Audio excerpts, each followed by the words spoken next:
of the night. When is Rexburg getting an In-N-Out? That's a good question. That's for Scott Johnson. That is a hot topic, and it would be great to get one here. I don't know how soon that's going to be. Okay. Well, what about a Krispy Kreme donuts? That's another hot topic.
This upcoming weekend.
Ladies and gentlemen, welcome to this Meet the Candidate Forum. We are broadcasting live from the Romance Theater in Rexburg. I'm Nate Eaton with East Idaho News, broadcasting on the East Idaho News YouTube channel, our Facebook page, and eastidahonews.com. We have a live studio audience, or I should say auditorium audience, here in Rexburg who have come to meet the 8 candidates running for Rexburg's City Council. There are 3 open seats, so 3 of these candidates will, the 3 who get the most votes will get those seats on Rexburg's City Council. Before we begin and explain the rules of tonight, we have to thank the sponsors who make this all possible. Of course, the Rexburg Chamber of Commerce has organized this event. We are proud to partner with them, and we want to recognize Beehive Credit Union, Hamlet Homes, ESI Construction, Raybold Farms, and Alpha Graphics. Can we have a round of applause for our generous sponsors?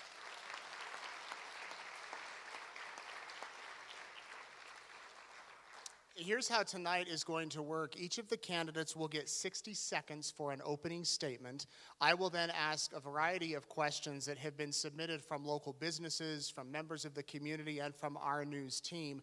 Each of the candidates will get different questions, so they won't be asked the same thing in some cases, but each of them will get the same amount of questions. They have 90 seconds to answer those questions, and then when it's time to wrap up around 8:30, they will get 2 minutes for a closing statement. We have some flashcard keepers on the front row holding up a yellow card. That means you have 15 seconds to wrap up your answer. If you see the red card, that means stop.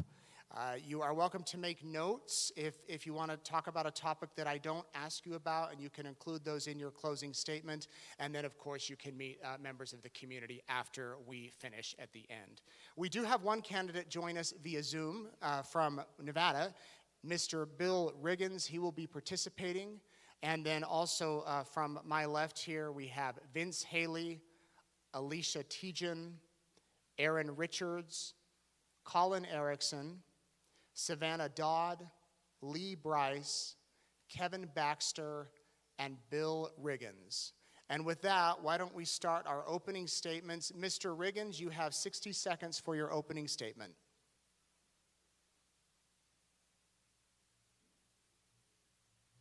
Either he froze or we lost a mic. So, Mr. Riggins, we will come back to you on that. Why don't we jump over to Kevin Baxter? 60 seconds for your opening statement.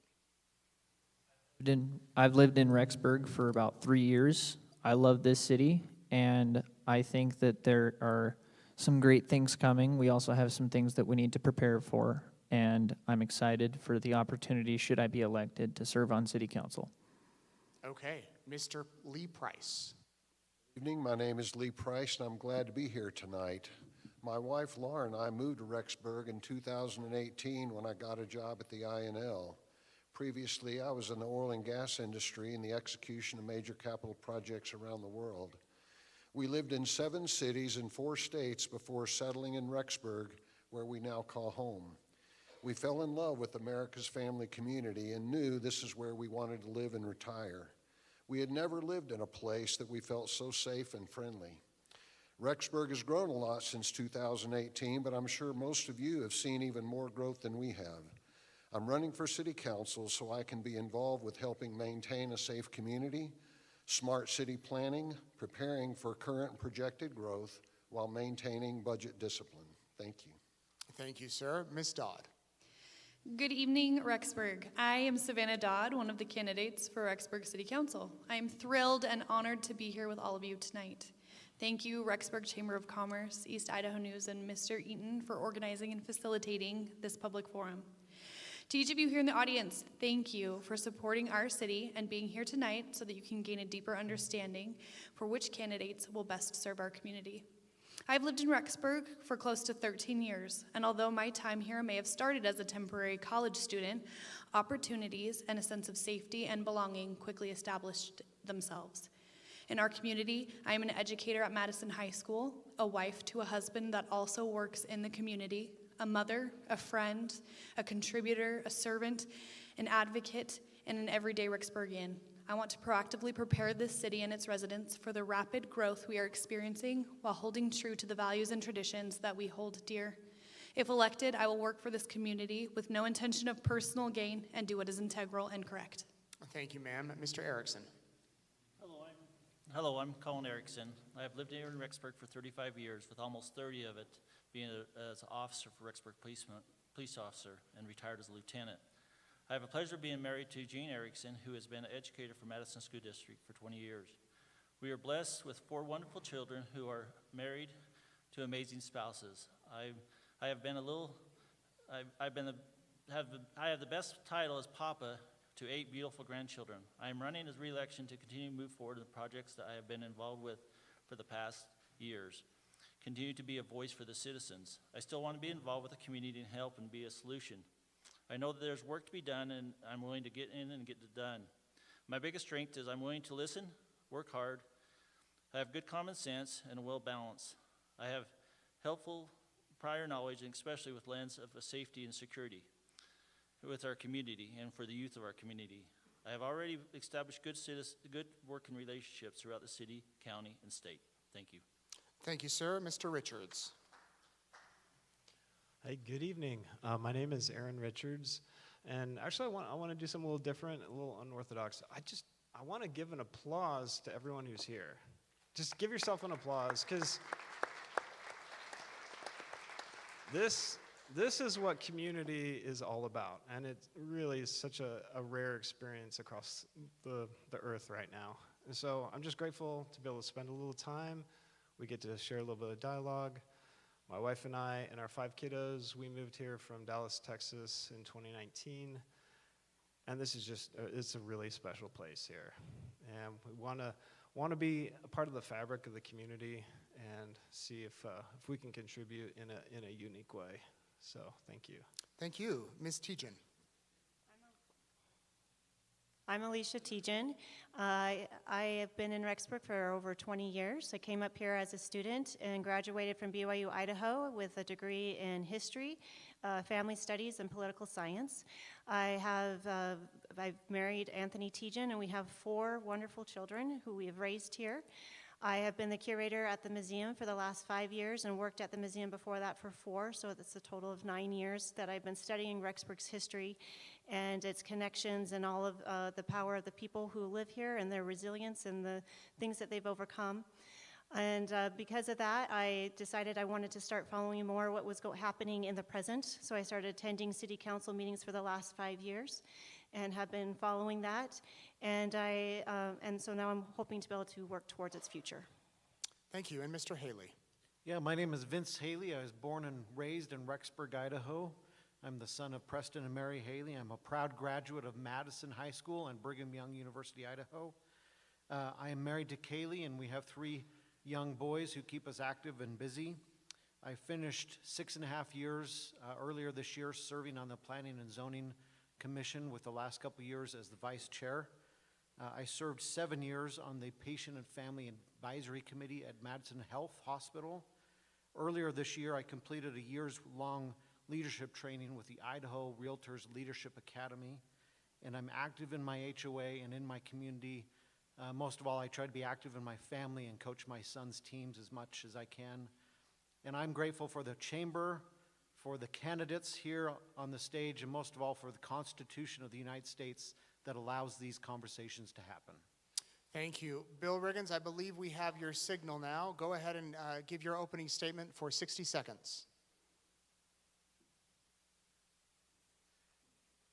I can see him talking, but I cannot hear him. Okay, can you hear me now? Okay, go ahead. My name is Bill Riggins. I apologize for not being with you today. I had a conference that I planned way before I ever planned on running. I'm married to Bonnie Riggins, Bonnie McKee Riggins. We've been in Rexburg for 20 years. I was in the construction industry for 20 years while in San Diego. Started college when I was 35, earned my bachelor's degree when I was 39, my master's when I was 43, and my doctorate when I was 49 years old.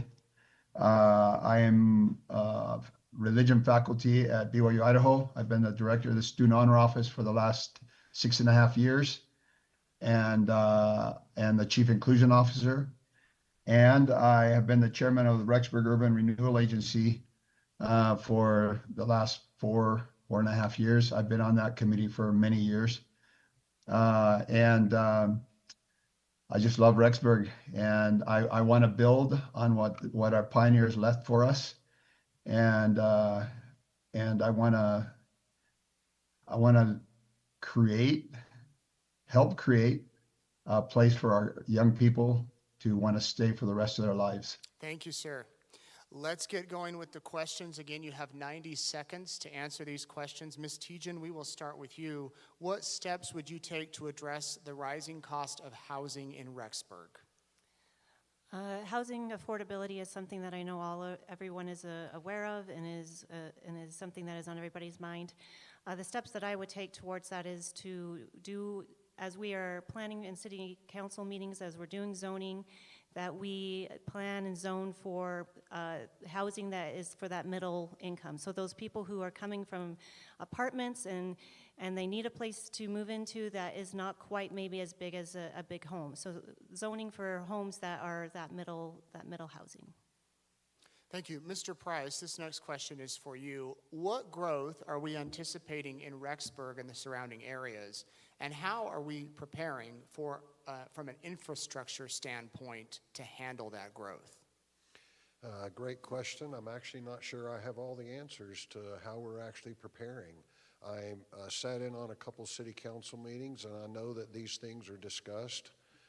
In the zoning area, I sat with Matt Nielsen, the CFO, and he explained a lot about how growth happens and how we are trying to prepare.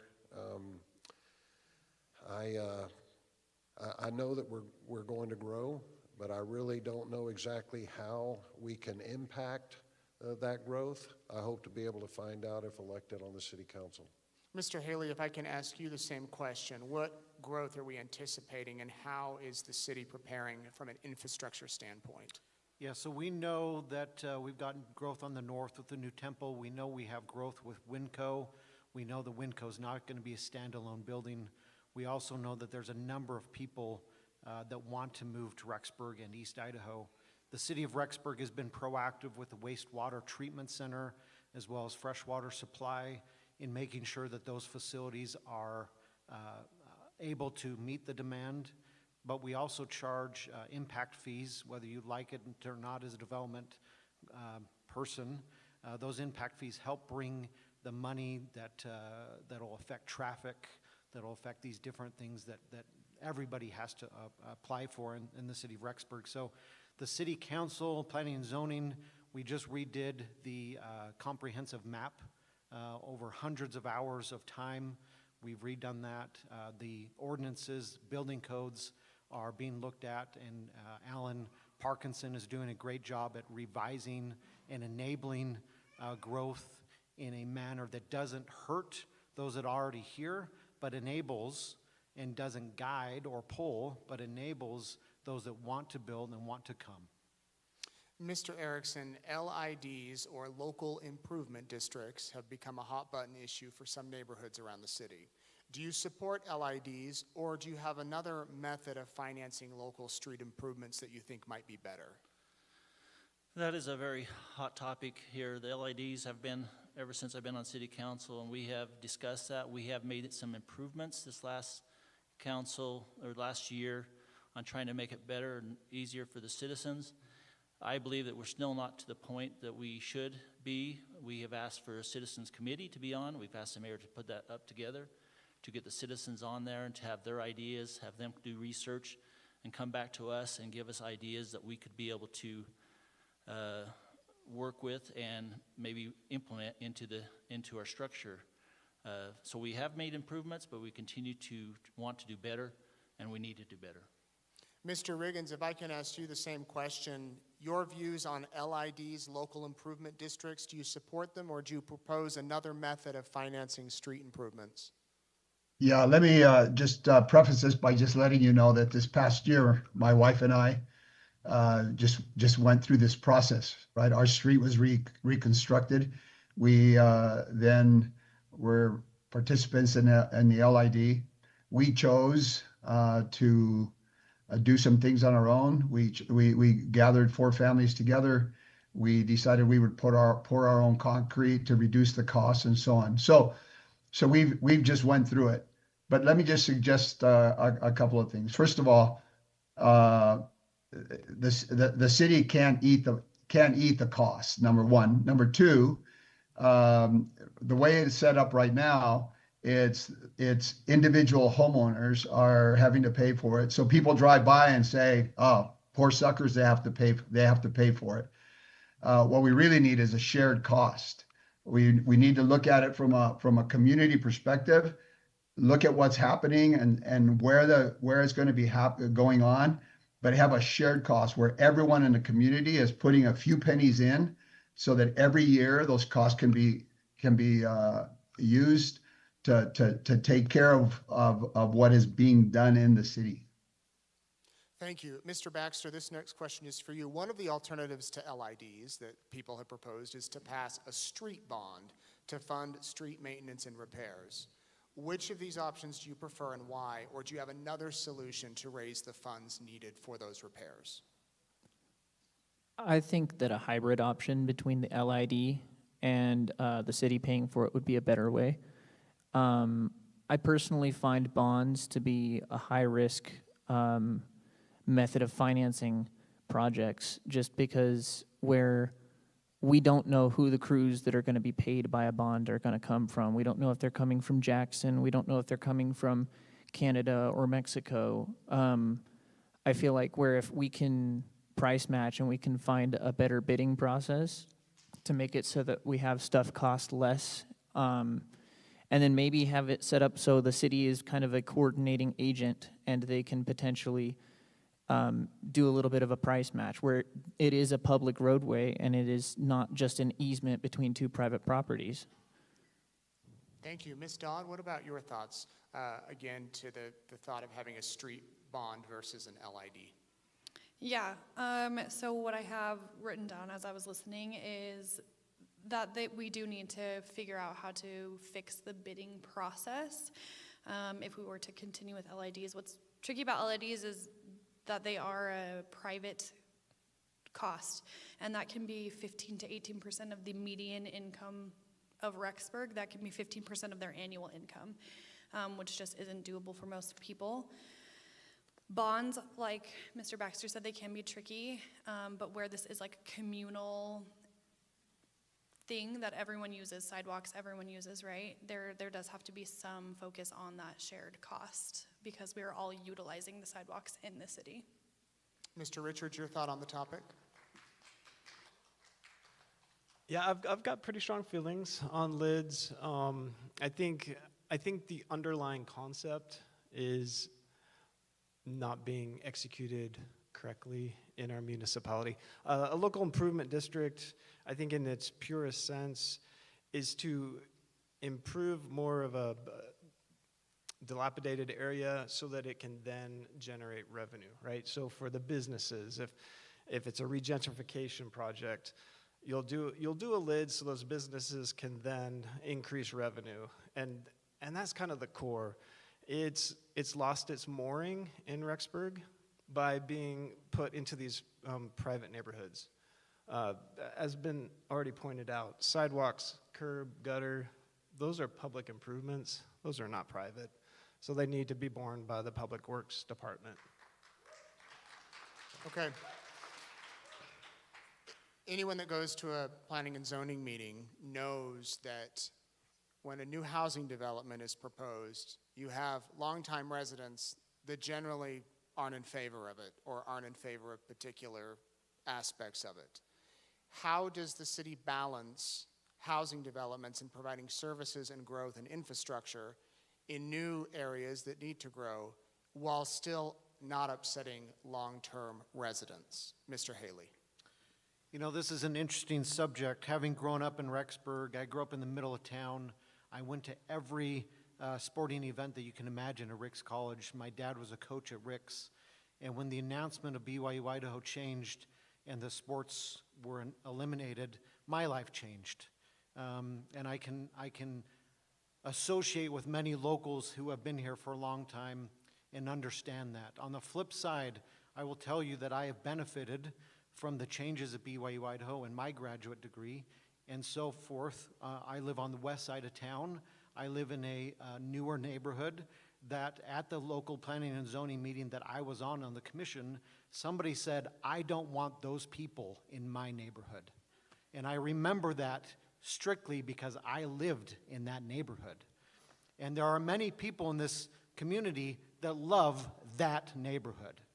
And so growth is a hard concept to grasp, except to know that there are many benefits. There's many growth opportunities that come with this. And so as long as the Planning and Zoning Commission on a zone change feels like it is best for that community, and there's I think 9 commissioners now, it's not one person, it's a commission that makes that decision, that feels that's best, then it's hard to take one person that this hurts, even though it's an understanding that it hurts that person, and tell them no. We are given the God-given right of land to make it right and take those opportunities. Thank you. Mr. Baxter, how do you balance both of those opinions, those thoughts? Well, I'm one of those people. I'm from Las Vegas, Nevada, and a lot of people don't like that. But I love Rexburg, Idaho. I don't want to go back to Las Vegas. And so there are things that we're going to have to do in accepting progress and expansion. What I think we can do to make it so that it doesn't sour Rexburg and turn it into essentially another Las Vegas or another LA or another Portland is we can try to instill core values into how we govern ourselves in our city government, how we work when we hire crews, how we police our communities. I mean, the small things are what counts. You would think nothing of the small act of kindness that you've done today, but you might have just saved someone's life. Ms. Dodd, let me ask you, in what ways do you think the city could encourage more attainable, affordable housing for average income residents? I'm a big proponent of mixed media construction, or mixed multi-use construction, rather. So we want to bolster local businesses. We want them to flourish. We also need more middle housing. So this mixed use would kind of be a way to get apartment, and then that would free up other land for duplexes and middle income housing and larger neighborhoods, subdivisions, things like that. So I really am a fan of mixed use construction. Thank you. Mr. Richards, your thoughts. How does the city get more attainable, affordable housing for middle income families? Yeah, that's a really loaded topic because there's so many global forces that play into that, right? So when you got tariffs affecting lumber and copper and a lot of the construction plastics, a lot of the construction materials, it's really hard to put that burden on a local municipality of, you got to fix a worldwide issue here. So it is going to take a lot of creativity, but my career has been in residential land development. I spent 25 years building master plan communities in the 4 Texas markets. So when it comes to housing affordability, it's just a formula. You just have to have smaller square footage. I mean, it's just straight formula, right? You can't control the world markets. You can't control the material markets. We do have a shortage of trained labor, and hopefully over time we can get more skilled trade labor that can provide that, be a solution, but it basically means smaller square footage. Mr. Erickson, what role do you feel the city should play in supporting local, small, family-owned businesses versus attracting larger national chains? I think as we grow, and we're going to grow in this community, just what we have here, you're going to see a lot of growth. We need both. We need to support the local ones. We've tried to do that and work with them, but we also got to bring in a big industry too, to bring in jobs and work. So it has to be both to balance that out. If you go one side or the other, then all of a sudden you lean to having us continue to keep a very small community and a hard community to work in, because it pushes out the college kids. You need to bring in this industry and other jobs to facilitate, to keep them here and to project it out for the future of our community. Mr. Riggins, let me ask you the same question. What role do you believe the city should play in supporting small, locally owned businesses versus attracting larger national chains? First of all, let me just suggest that what was just said was right and true. I think that Scott Johnson and the city have done a marvelous job of inviting the small mom and pop stores to stay. We see lots of restaurants. We see other businesses in town that are small family operated. And I think that Scott has gone after them and wants them to be part of it. But I also agree that we have 20,000 students here who also could benefit from having these international or national corporations who come in, who would be able to provide the kind of work that will allow them to make a living in the long run. And we don't have that here. Mr. Price, let me ask you, are there any policies or anything that you believe the city can be doing to help improve the cost of living? I'm not aware of any policies at this time. I'm not really sure the city council is a place to really dictate the cost of housing. I believe in the free market system. I believe in supply and demand. I believe that's what made our country great and has made Rexburg great. I think that, like some of my fellow candidates have mentioned, there are a lot of things that you can't control, we can't control. Cost of materials one, cost of labor is another. Perhaps we can work with the zoning commission to help free up land that can be dedicated to single-family homes at a moderate price. I'm anxious to find out more about it if I get elected. Thank you. Ms. Tejan, let me ask you the same questions. Do you believe the city can play an active role in helping improve the cost of living for folks who live here in Rexburg? I agree with Mr. Price that the city council really, it's hard for them to make policies that will determine the cost of living. The things that they can do is mostly through the zoning and planning commission and through trying to keep the neighborhoods small and keeping the bigger complexes and duplexes in city center, and so that there is room for development to have those smaller housings and to have those smaller homes.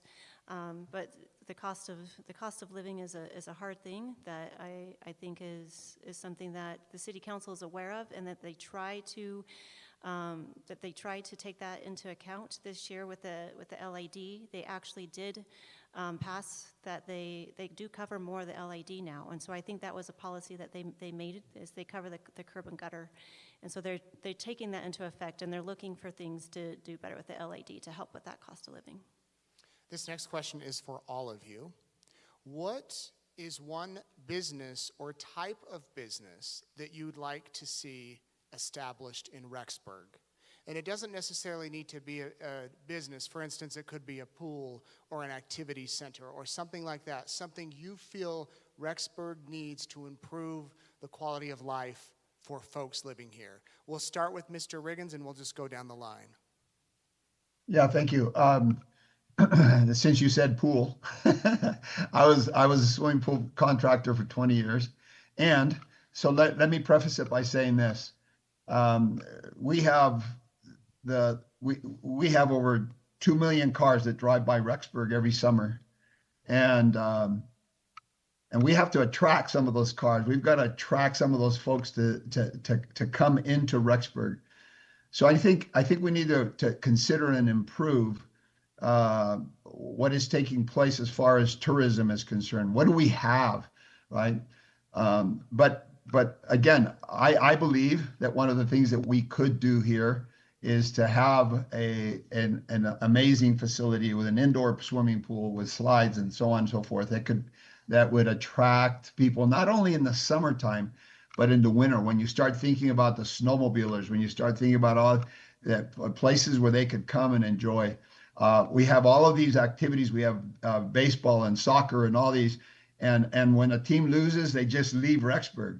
What if we had a place for them to be able to stay and be able to spend their money here, be able to use it, right? While if you're a losing team, you get to go to the swimming pool. So it's an idea, and it certainly would attract some of the folks that drive by here and don't ever stop. Thank you, Mr. Baxter. I really like roller skating, and I think that it's wonderful that the college is able to provide roller skating at such a low price for community members. But I feel like it's kind of a monopoly at this point where there's only one place in Rexburg you can go to roller skate, and it's only open 2 or 3 days a week, depending on the week. And I think that it would be a really fun idea. I don't know how profitable, but to have a roller skating rink or maybe expand a fun center that could compete with Fat Cats. Mr. Price. If I understood your question correctly, it was what business could we attract? Is that correct? Yeah, what business or type of business would you like to see here in the city? I think any kind of business that would be able to provide more medium to high income jobs. I'm not really sure what that is. Perhaps it's a manufacturing business. I think, like Mr. Erickson said, we need to look at both types of not only mom and pop, but also larger businesses to come into Rexburg to help our city. And I think one that would provide more employment opportunities would be very interesting. Ms. Dodd? I would love to see more entertainment and recreation businesses in the city, not only for the tourists that are driving through, but also for the young families. I mean, Rexburg is a very family-centered community, and I know as a young mother it can be difficult when we have 9 months of winter and not a whole lot to do. So I would like to see more entertainment and recreation facilities for those in the community as well as those traveling by. I think it would really bolster our economy as well. Mr. Erickson? Yes, I'd like to bring in more industry and more workforce. We have 23,000 students, close to 23,000 students here that a lot of them graduate and leave. We do have the INEL here, but we need some more here to bring up more tax base and more money coming in that we could build some recreation. We can build some of this stuff because you have the workforce stay here and provide the money back to the community and not just leave our community. Mr. Richards? Yeah, I'm very aligned with this panel up here because there is money driving right past us, headed to I call it the tri area, the sand dunes, the Yellowstone, and Jackson Hole. So let's pull that in. One of my driving motivations would be to increase revenue to the city without raising property taxes, right? So what are the vehicles that does that? That's tourism and the sales tax generated off of tourism. It's also light industrial. And I know there have been a lot of businesses want to come here and they leave when they realize they can't house their employees. There's not enough housing, so we lose out on that. So I think there's a lot of public-private opportunity that could be put together. Ms. Tejan? In order to attract big businesses, they often look for recreational activities and things for their employees to do. That's one of the things that these big businesses are looking for. So one of the things that I would like to see more in Rexburg is tourism. I feel like that is something that we might be lacking here. We have a lot of sports tourism and we have a lot of parks, but not necessarily things that people can go to that aren't part of the sports scene. And we need places for people to be able to come to learn about history and about art and those kind of places, as well as to be able to recreate and to be able to take their families. I have teenagers who are often telling me that they don't have anything to go do, that there's nothing for them to do here. And so that is something that any businesses that we can do with that to bring in, to help with the recreation and tourism. I don't necessarily believe that the city should fund those. That should be something that is private and a lot of that should be done through private funding, but that we should to definitely look for recreation opportunities. Thank you. Mr. Haley. So I mentioned I live on the west side of town. I live in a neighborhood that has a clubhouse, that has an indoor pool. And based on the abuse of that pool and how many of you that don't live in my neighborhood come and use my pool, I'm going to suggest that the number one thing that we could do is figure out whether it's private or public is an indoor recreational facility. Now, I don't necessarily support the government funding that and losing money on that, right? I would love for a private opportunity, a private party to come in and do that. I also feel like Rexburg, we have Main Street, we have Second East, we have growth on the north and south, but we don't have a town square. I go to some of these other areas and they have a town square where there's a vibrant small ma and pa shops. There's the eateries, there's the mixed use that Ms. Dodd mentioned. I would love to see that become an identity in Rexburg that provides opportunities for us to just visit, spend time, and provide money to the retailers in that area. Thank you. I think he just invited us all over for a pool party when this is over. I got 5 guests, that's my limit. Okay. This next question is for you, Mr. Erickson. How do you think the rise of short-term rentals like Airbnbs is impacting the city, and what role should the council play in responding to those changes? It's definitely has impacted some of the affordable housing, in my opinion. This flipping of homes and Airbnbs have definitely decreased affordable housing for some of those young couples and the young families that want to get into remodel and to fix up those housing. So it definitely has affected that the area to be able to come in and remodel a house on your own and be able to get into affordable housing for them. The state legislature and the state law says that we can't dictate on our Airbnbs on some of that.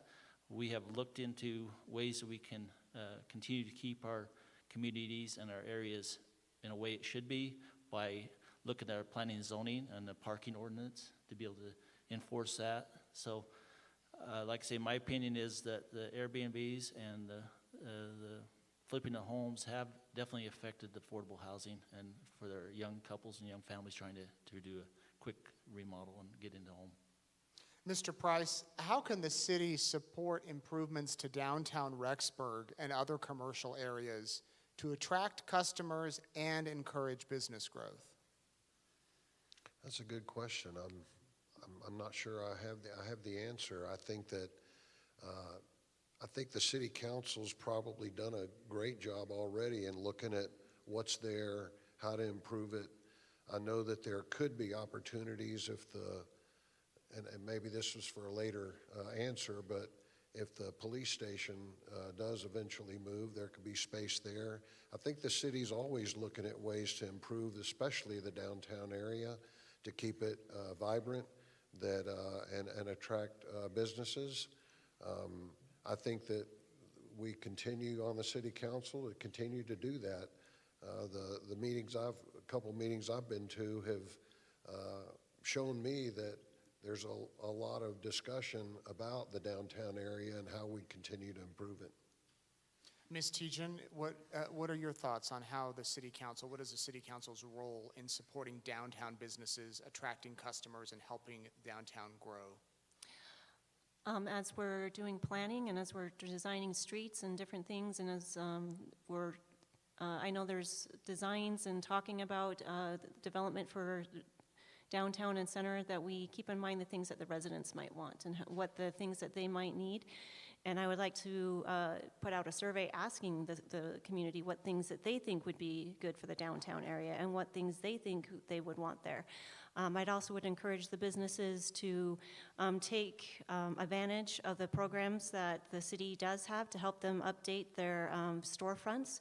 There is a program available. I think it's a loan program that they can use to update that. And there is also a Historic Preservation Commission that is brand new that can also come in and help those businesses to know how to revitalize and to bring back some of that old charm that people love. Ms. Dodd, currently there's no public transportation in Rexburg. There is a Walmart shuttle, but that's about it. Do you think the city needs public transportation? If so, what kind and how would it be funded? Great question. As far as public transportation goes, I do think that it would be a positive idea, only because we are in a winter climate area. So walking, biking, all of those things work when the weather is nice, but when the weather is not nice, it makes things way more difficult, especially with young children and families and things like that. As far as funding goes, and the economics of it, I don't know the best solution for that. It could be a way to also collect a little bit of revenue if there are like bus passes being sold and fare fees and things like that, but then we also have to think about fixing buses, buying buses, and purchasing those types of things. Yeah, so I'm not sure who should be in charge of the transportation, but I think that it could be a potential need and beneficial for the community itself. Mr. Riggins, do you believe Rexburg needs public transportation? If so, what kind and how would it be funded? Okay, so years ago, when President Clark was the president of the university, he worked tirelessly to try to make BYU Idaho a walking institution. He wanted much like Harvard, right? But the issue is that our young people just continue to bring their cars, and so we have cars galore in Rexburg, nowhere to park them, and so on. So so we have this mix of mentality in Rexburg. We are cold. We do need our young people. You see them walking in the snow and the ice, walking to Brolam's or wherever it might be to get food. So, but I don't think we would have to get federal funds or some kind of money outside, because there's no way that that the community would be able to pay for a public transportation system. It is expensive. And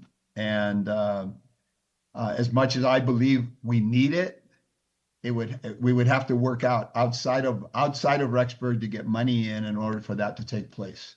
Mr. Richards, your thoughts? Do you even need public transportation? I think it's premature.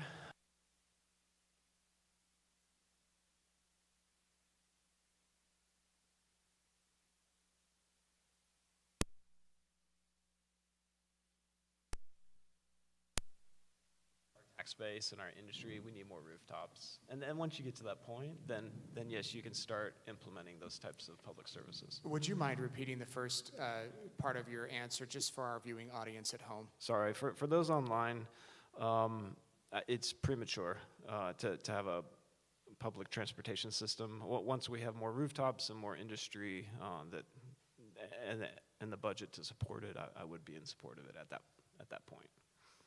Mr. Haley, do you believe there are ways the city can improve when it comes to snow removal? You are asking the question of the century in Rexburg, Idaho. Here's my thought, is that, there's lots of ideas that come about on social media that meet the requirements or the needs of that community. And so that question's always coming here. Why can't we have the gates that go up and down? Why can't we do this? Why can't we do that? In general, I feel like Rexburg does as good of job as they possibly can, but there is always room to improve. I know that city officials are willing to sit down and talk with anybody that has those concerns, because I've seen it happen. Can they improve? Absolutely. Is there always going to be something to be better at? 100%. I don't have the answer of what that consists of or what that looks like, but I know that as a growing community in East Idaho with the snow, As much as my son would love it to snow every day, most of you don't want that to happen, especially with the potholes that come about in the spring and in the winter. We do have room to improve. Mr. Baxter, do you believe the city can improve on snow removal, and how so? I don't know how. I have extreme interest in fleet management. I really like trucks. I really like cars and tractors and anything that has an engine in it. But, you know, it's going to sound like a really obnoxious online reference, but who's going to carry the boats? Who can actually be awake 24/7 to go jump in that tractor or that road grader and go run Main Street because, hey, it stopped snowing for 2 hours and then it just started downpouring snow again?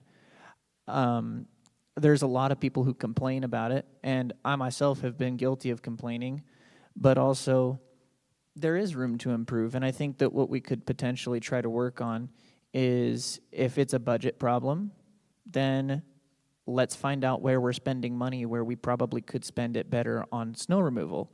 If it's a manpower problem, then let's figure out how we can hire people who operate this equipment safely. And if it's a problem of us having systems up and running, what's wrong with the system that we've had? Well, it's proven that the citizens aren't happy with it. So let's try to fix the system, and if the system sucks, let's study other systems where they have snow in big downpours like that. Let's try to study their systems and see what we can't adopt or if we can adopt their entire system. This next question is for all of you. We will start here with Mr. Haley and go down the line. What is your position on the bond for the new police station? Yeah, so I am actually a co-chair with a man named Darren Herzog, who's here in advocating for that police bond. And let me share the reasons why. I took a tour of the Rexburg police station, which you're all invited to do on the 28th of this month. Bring your families, go tour the police stations from 4 to 6 is that open time. Two things that really stood out to me in that tour. One is that if a small child who is abused or a witness to a case has to be interviewed in what they consider a soft room, which is opposite of the handcuffs and the mirrored glass and that kind of thing, there is no facility in Madison County to do that interview. They transport that child to Rigby, Idaho to do that interview. And for me, that really stood out as something that needs to change. The department, when they do a department meeting, meaning all the staff and all the officers together, there is not room in the current facility, in the current police station, to do that. And so they end up going over to the chambers. And as any of us that have been in those chambers knows, there's no privacy in that room. You can stand outside that room and hear everything that's going on. For that reason, I know that I don't want to pay any more taxes than anybody else. I figure that it's going to cost me $15 a month to do that, but I am in favor of the new bond. Ms. Tejan?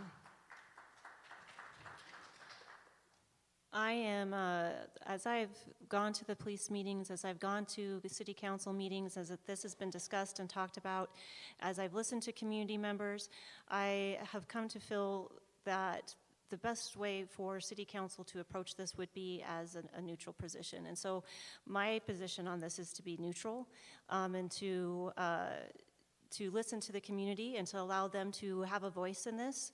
I know people are concerned about the cost. I know that they're concerned about the location, but I also know that they're concerned about that the police have outgrown where they are and that they can no longer be there because of policies and things that they are actually not in regulation by being in that building. So I'm neutral on the topic, and I'm excited to see what the community feels, and we'll support what they decide. Mr. Richards? Vote yes. Here's a card. If you don't vote for me, I won't be offended, but if our community does not vote for this bond, I will be offended. So we're behind. We're behind on providing the proper facilities for our men in uniform, and we need to step up. So my position, what is the responsibility of a municipality? It's number one, life safety. So we can't cut corners heaven forbid, if we had a Charlie Kirk incident, we do not have the facilities to deal with a situation like that.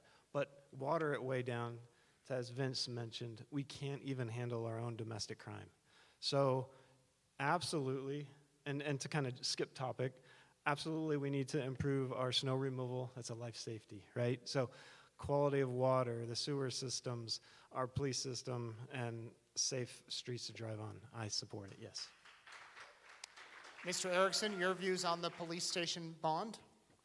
Yes, being on the city council and also being a police officer for over 30 years here, I volunteer being on the steering committee for looking at a new police department. And we've worked very, very hard of trying to facilitate and come up with a plan. I mean, one plan was to remodel the old city hall or some other buildings around downtown.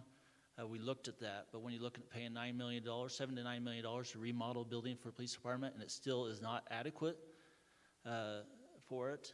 Also, being a police officer for over 30 years here, a lot of the walls, sheetrock, things in the police department that's been built there has been done by the officers, just trying to make ends meet for years. This is something that should have been addressed a long time ago. We need to provide for our officers and get a building built from ground up as a police department, designed as a police department for the police department, for the safety of the officers, also for the safety of our community and the safety of the citizens here in Rexburg. That's one thing we looked at. We did look at the taxes very closely for the citizens. I'm not one that wants to increase my taxes, but in looking at that and evaluate that, that's why we did a 15-year bond. That saves $4 to $5 million over a 20-year bond to a 25-year bond. That's one way we looked at that. Find this property on Pioneer Road was a huge savings and buying that land there. It's hard. We needed the 3 to 5 acres. That is 5 acres there, and it works for the future for our police department. Ms. Dodd? Although I do understand people's trepidation when it comes to increasing property tax, it is a necessity, so I am in favor of the bond. My husband is actually a local police officer for the city of Rexburg, and like has been previously mentioned, they do not have an adequate workspace, and you cannot do the best work with an inadequate workspace. So with this adequate workspace, we will see a return by having a safer community, because they will have access to not only additional police officers, but updated equipment and an updated facility that is a necessity. Mr. Price? I absolutely agree with what I've heard so far. I absolutely am in support of the new police station and the bond. I'm like everybody else. I don't want my taxes to go up either, but what I'm going to get for that, which my taxes will go up a little bit, I'm okay. I won't eat out a couple of times a month, and I'm happy to pay for that. I was gracious enough to get some time spent with Chief Rhodes a few weeks ago, and he took time out of his day to explain a lot about the facility and what it was for and how it would solve a lot of the deficiencies of the current space. And I'm convinced that that's something we really need to do, but I don't think we need to stop there. I think we also need more policemen, period. Statistically, we're less per capita than any other city around, and I think we need to take care of that. Being safe is something that I think is a priority for our community. Mr. Baxter? I apologize, Mr. Richards, I will offend you. I am probably the only person on the committee candidates here who does not own a home yet. I could be wrong. And so taxes for me are going to be a little bit different. I don't pay the same taxes as a property owner as you guys do, but I do want to be a property owner in Rexburg. And with that being said, I did a little bit of research, and by a little bit, I mean I took a couple of days in the afternoon in the off time when I wasn't driving for work, and I went online and I researched the SEC stance on bonds, what bonds are, what it means to actually secure a municipal bond. I currently have a few more questions than I have answers, but from what I've seen so far, bonds can go so wrong, so sideways, so fast. I am pro-police. I do not want us to defund our department. I don't want us to do anything to our officers to do anything that puts them in any more danger. The facility is outdated. The facility is a pile, if we want to be very blunt. They do need an updated facility. But for the reasons that I have more questions than answers about bonds, at this time, I currently say that I am opposed to the bond. Thank you. Mr. Riggins. I love telling my friends in San Diego, California, where I come from, that I live in Mayberry RFD, and I love that my grandkids can play on the streets and they can put up lemonade stands and so on. But the reality is we don't live in Mayberry RFD anymore, and the fact is, if we don't build it now, it will cost us so much more. And I think from a lot of perspectives, drawing great police officers to come to work with us, keeping those police officers here, keeping them safe, protecting our community. Having worked in the student honor office for the last 6.5 years, that police department is incredible. And what they do, they deserve to have a first-class kind of a place to work from, right? So as far as bonds are concerned, as the chairman of the Urban Renewal Agency, we've had to purchase bonds. We've repaid those bonds. Unless the entire federal government goes under, I think we're in good shape. So I support it. Thank you. Mr. Baxter, what specific problem in Rexburg inspired you to run for city council? The fact that city council and mayor don't have term limits. Okay. Thank you. What about you, Mr. Price? I think that, like I said in my opening statement, since 2018, a short time ago really, for most of the people here, I've seen a lot of growth, and I feel like we need to, and what inspired me to run is to get out ahead of that. I think the city council's probably done a really good job so far. I'd like to be a part of getting on that. I've been in management on projects my whole career. I understand how they work. I understand how far you need to look ahead. And I'm very anxious to get ahead of that for the city and make sure that we are ahead of that we continue to be safe, and our infrastructure's there. We are going to grow.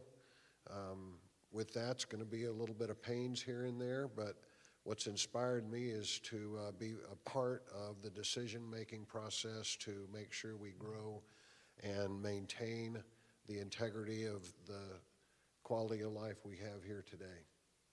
Mr. Richards, if you could change one thing about the city, what would it be, and what specific steps would you take to make that change? So right now, the revenue that comes in off of the lids, or at least in the 2025 budget's $913,000. So we take the lid, put that in the garbage, and we go get his lonely cousin, which I think he's called a business improvement district, and we implement that structure to motivate and incentivize new industry, new businesses, with the intent that the revenue that comes in off of that more than surpasses that 900,000. Ms. Tejan, same question to you. If you could change one thing about the city, what would it be, and how would you do it? If I could change one thing about Rexburg, that's a hard question for me, because I really love Rexburg, and I have just grown to love this. I count it almost as my hometown more than where I grew up.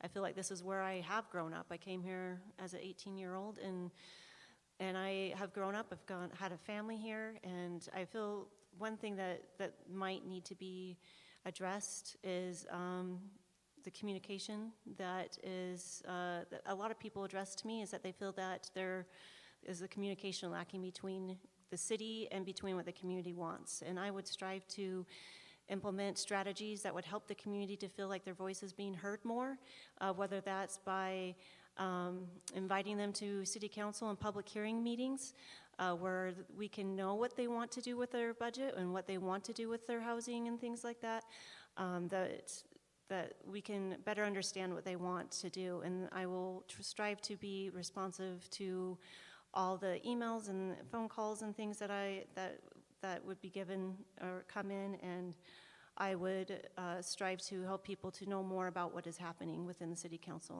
in the city so that we can better communicate. Mr. Erickson, same question. If you could change one thing about the city, what would it be? If I could change one thing about the city, it'd probably be a way to fund and get our streets up to where it should be and not looking at 50 to 60 years to replace them.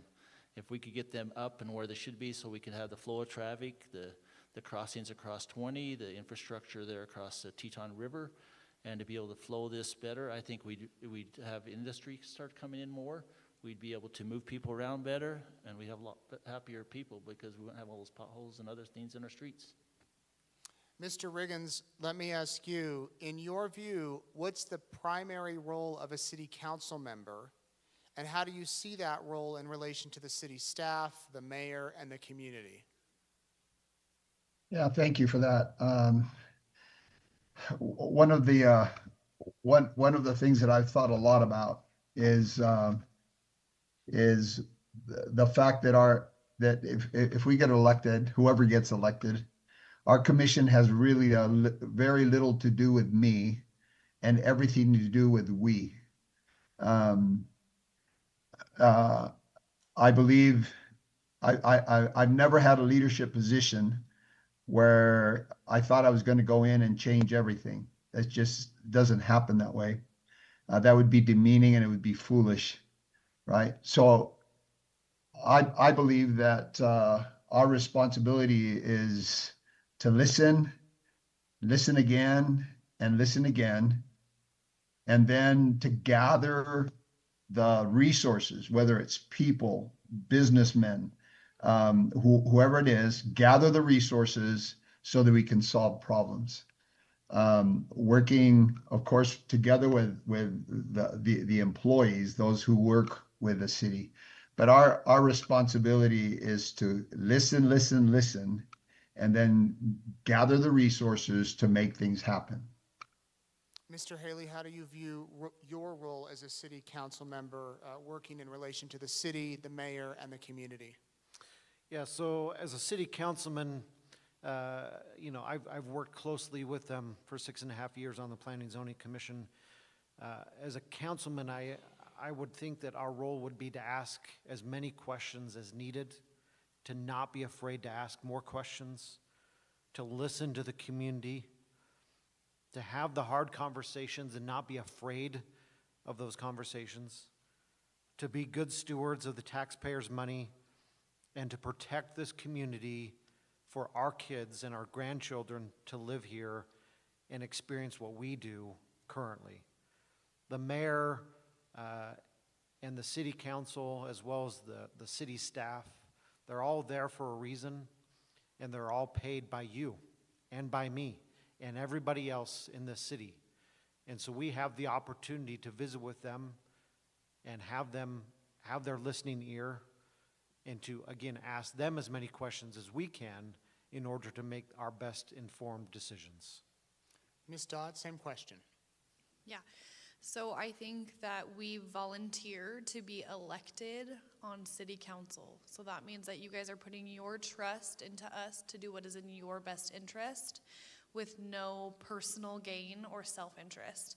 I wrote down, as we were talking about this question, a servant leader. That's what we should be. We should be willing to serve this community that has trusted us to make the important decisions, as well as lead. And I think a huge way to do that is to be very clear and communicate and be transparent. There's a quote from a movie, it's like a rom-com, and it says, I don't know if you know this, but you're working for me, right? And really, we would be working for you. That's how it should be. We should have your guys' best interest at all times, and you should be able to communicate with us clearly, and you should be able to ask us like those roughly questions that are uncomfortable, and we should be able to give you a clear and concise answer that is transparent and honest. We have time for one more question for each of you before we do our closing statements, and it's going to be the same question. And we'll start on with you, Mr. Riggins, and we'll go down this way. How would you approach making an unpopular decision, and how would you communicate with residents who strongly disagree with you? Mr. Riggins? Again, I've had to talk to a lot of parents who weren't happy that their students were doing what they were doing, right? So I've served in a lot of leadership positions as a mission president, as just where I've had to deal with these things. I think whenever tough decisions have to be made, you got to know that somebody is not going to be happy. That's just the reality. But when we edify them in the process, if we take their thoughts, their ideas, and act as if those ideas had no value whatsoever, then it just causes absolute chaos. They have to understand that we have taken everything into consideration, and that it was not about them, it was about a decision that had to be made, and it was made by a group of people and not by an individual, and that we were doing the very best we could for the entire community and not for an individual. Thank And you. then a bit of that fire goes away. Mr. Baxter? Well, I'm already practicing standing alone. I'm on a panel of six candidates who are for something that I have vocally expressed being against, with one fellow candidate being neutral.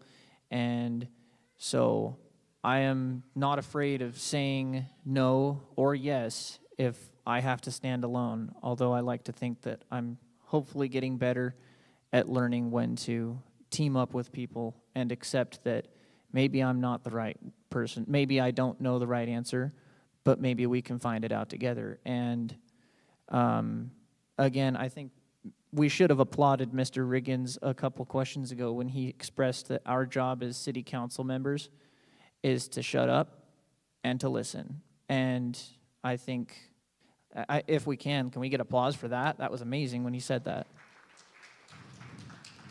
Thank you. Mr. Price? Well, it's kind of interesting because a couple of weeks ago I was canvassing a neighborhood and knocking on doors and trying to get insights from different citizens and community members about what they felt. And I got had a face-to-face with a family that really did not want the police station and gave me an earful. I think the short answer to a very difficult question is we are going to have to agree to disagree. I think we do it politely. I think we do it respectfully.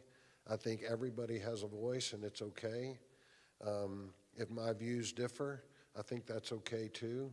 I'll do the best I can to communicate why, but I think that's going to happen. Ms. Dodd? I think it all goes back to communication and transparency, and trying to explain why a decision was made. I think one thing that we haven't brought up is like using statistics and data, the logic of it, right? Explaining that this is the best decision because of this statistic and data, and just being able to back up what we are saying. But being as clear as we can is key. Mr. Erickson? You know, it's hard setting up and making some of those decisions as a council as you go through and look at things. You're going to not please everybody. But I think that you need to always be a listening ear and listen and listen and listen and try to figure out the best way. That's why it's a council, that you work together and you counsel it over, you mold over, and you try to come up with the best decision for the community. sometimes that decision is going to be hard, and it's going to be hard on some people than others, but you got to understand and value their opinion and look at the consequence it might be for them, because you might not see that if you don't listen to them. So, but in other words, that you have to make a decision, though, eventually, and you got to be able to vote on that. You can't sit on the fence. So sometimes you have to make the hard decision. Mr. Richards. So I've been on the Planning Commission for about 6 years, and I'm going to call Vince out. So there have been several items where we were polar opposites, and several items where we're aligned. I think that gives tremendous balance. I mean, I really respect Vince for his opinion and his angle on things. And so if there isn't friction, sometimes there might be something wrong. So I welcome the opposite view, the opposite direction. I've spent 25 years on the other side of the podium addressing a council, so I'm totally fine with the rejection, because that friction is actually really healthy. Ms. Tejan. I know that we're going to make decisions, the city council makes decisions that are unpopular, and I would try my best to, as I'm making those decisions, that I would do my research. That is something that I have been doing extensively for the last 9 years, is research. And I know how to research a problem. I know how to look at statistics. I know how to look at precedents and to research stories and people. And I wouldn't be afraid to ask questions. I wouldn't be afraid to ask city staff or other council members their opinions and why they're bringing the things that they are bringing to us, and if there could be more that they could bring to help us with that decision. Sometimes city council is only given so much information that they have to make a decision on, and I would strive to ask more questions so that I better understand.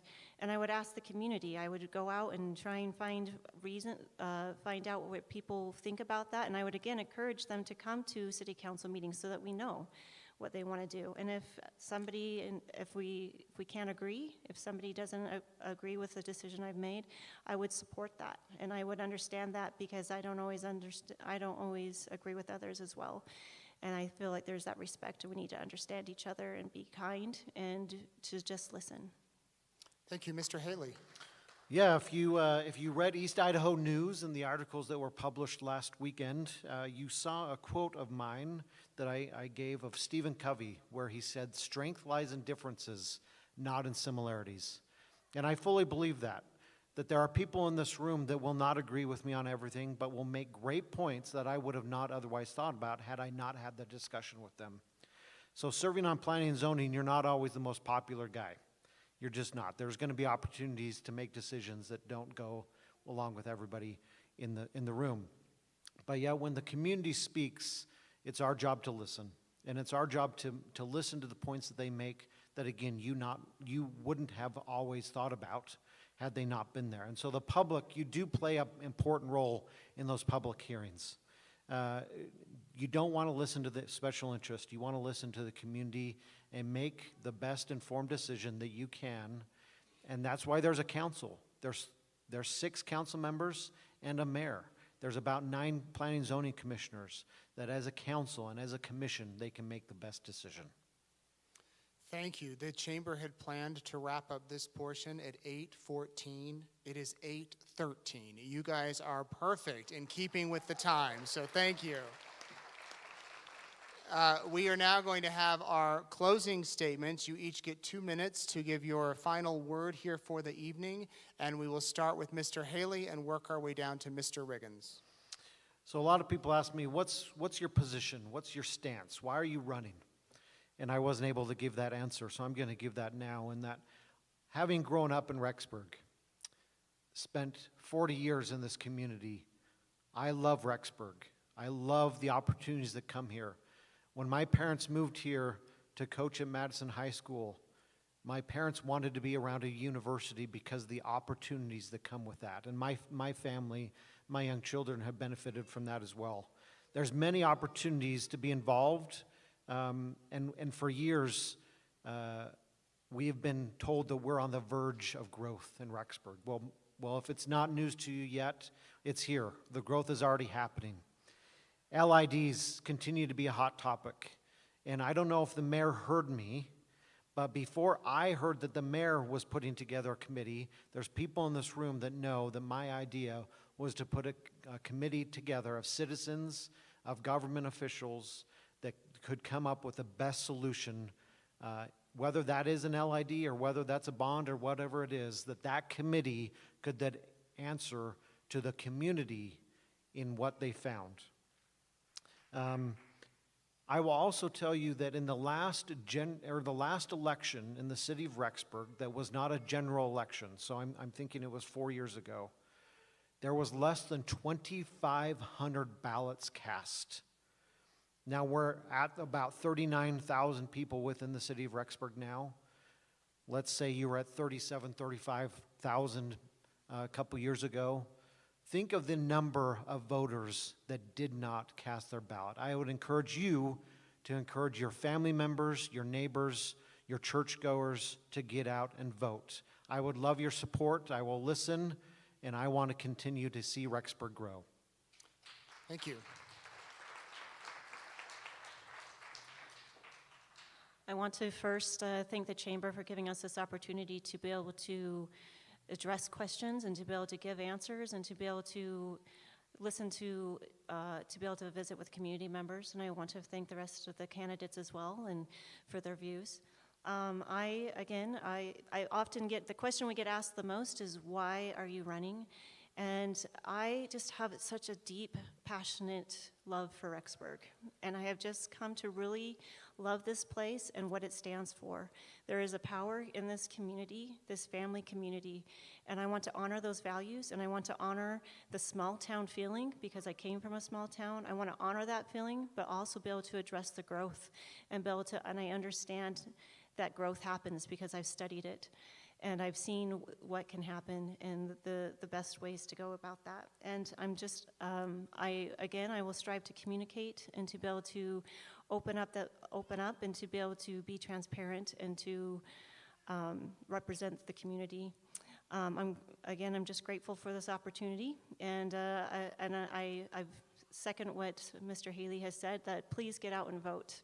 There was less than, like he said, 2,500 people that voted, and we need your voice. We need to know how you feel, so please go out and vote, and I hope that I've answered your questions, and please feel free to reach out if you have more.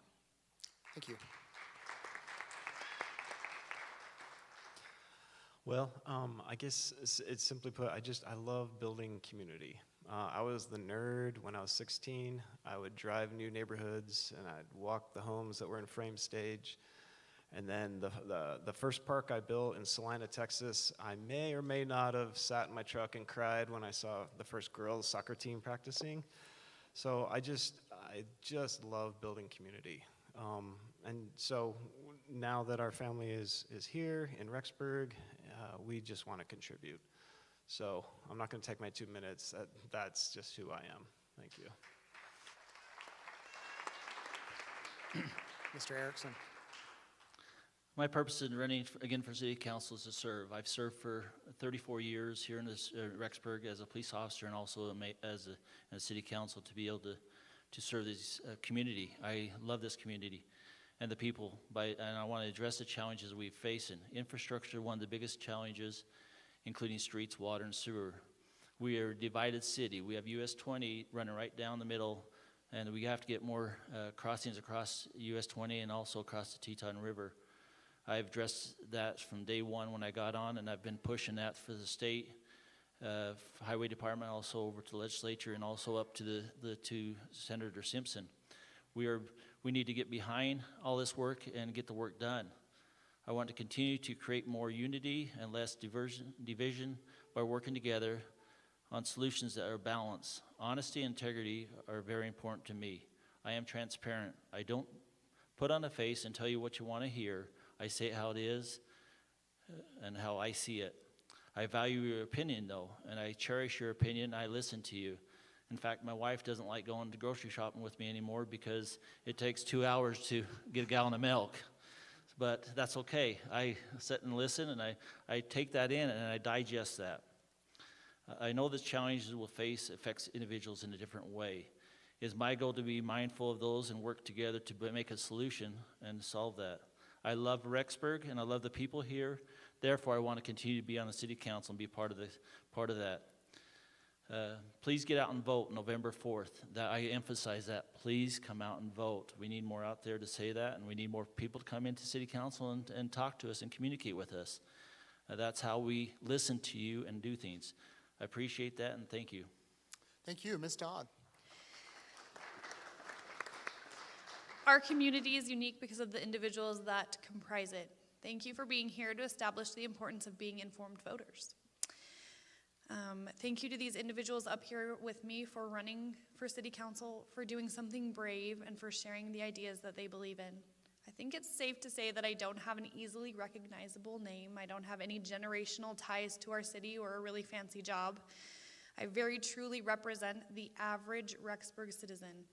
That being said, what I do have is integrity, ambition, and grit. If elected, I will represent the majority and be sure to thoughtfully consider each decision placed before me. My slogan for my campaign was honor Rexburg's roots and prepare for Rexburg's future. That is exactly what I plan to do, should I earn your trust and your vote. I sincerely only want what is best for our community and its residents and will put in the work. I will ask the hard questions and I will do the research necessary to ensure that I am keeping my promise to this community. I want to be sure that we are cultivating a community where logical infrastructure needs and improvements are prepared for and met. Local businesses flourish, and we continue to grow as a community through shared community culture and interests. This can happen through transparency and clear communication. Thank you. Thank you. Mr. Price. I was intrigued by one of the questions that the East Idaho News asked us to answer. And the question is, what is your proudest accomplishment? You know, I thought about that for a long time, and I thought of a lot of different things throughout my life and career, but I landed on one thing, and that's my family. My family's my greatest accomplishment, and I'm so proud to be a part of that family. You know, Rexburg has become part of my family too. It extends into my neighborhood, into my ward, into my community, and I feel that Rexburg, being part of my family, is the most important thing in my life, and I think it can be a great accomplishment. I'd like to be on the city council because I know we're going to grow. And I think as a council, we can help guide and direct that growth so it's a positive impact and influence on our community. Thank you. Thank you. Mr. Baxter. Well, interestingly enough, I actually had two really dear family members try to convince me not to run for city council. And I am grateful for the supportive friends and the supportive family that I have who said, you know, if you're going to go for something, go 110%.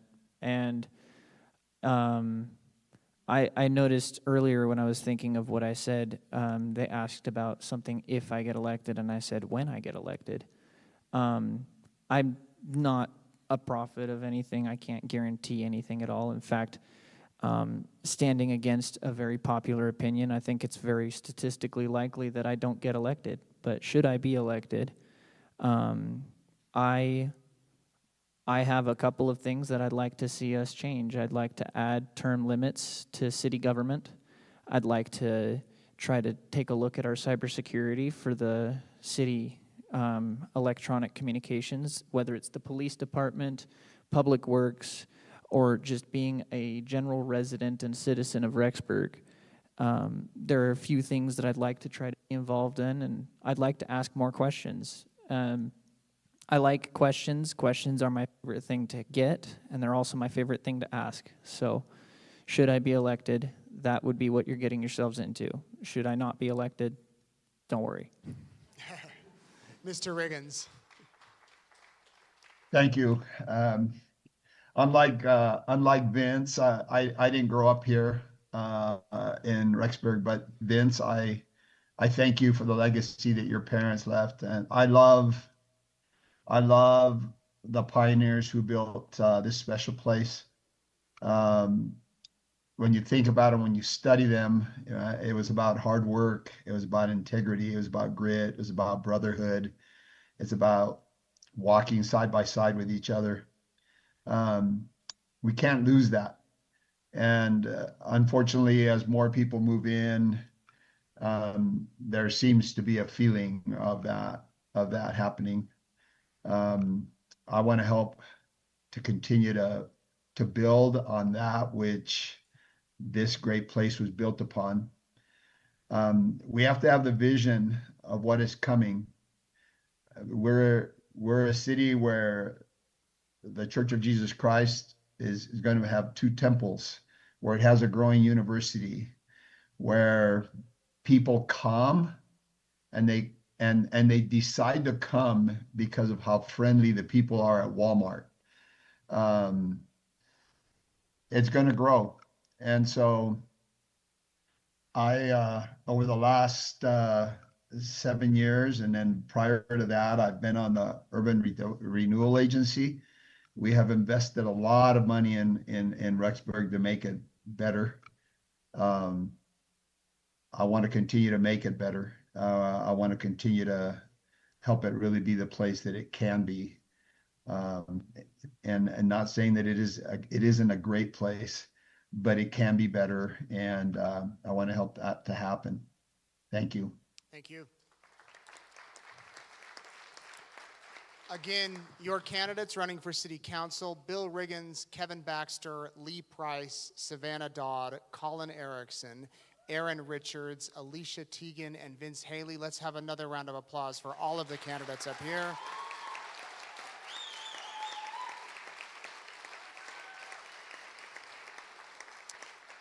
They will be out in the lobby, available to answer your questions tonight. You can also read more about them with some questionnaires. We sent them on eastidahonews.com. Again, we want to thank our sponsors tonight: Beehive Credit Union, Hamlet Homes, ESI Construction, Raybold Farms, and Alpha Graphics.